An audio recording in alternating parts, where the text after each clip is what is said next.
Hello guys, आपका मेरी video में स्वागत है। आज बस मेरे को आपसे एक क्वेश्चन पूछना है जिसके बारे में मैं सच्ची में लिटरली मैं कंफ्यूज हूँ। अभी मैंने एक वीडियो डाली यूट्यूब पे, ठीक है, एक गाना था उस पे डाली थी मैंने अपना वॉइस ओवर देके।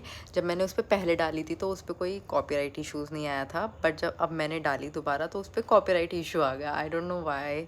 मेरे को लग रहा है वॉइस ओवर वगैरह करने से, I don't know, I literally don't know. And फिर मैंने दोबारा डिलीट करके एक और मैंने अपना जो मैंने पहले वीडियो डाल रखी थी उसी की तरह मैंने उसी गाने पे बनाने की कोशिश करी दोबारा, बट डिफरेंट सॉन्ग पे। एंड दोबारा मेरा कॉपीराइट इशू आ गया। मुझे नहीं पता ये कोई ग्लिच है क्या है, आई डोंट नो।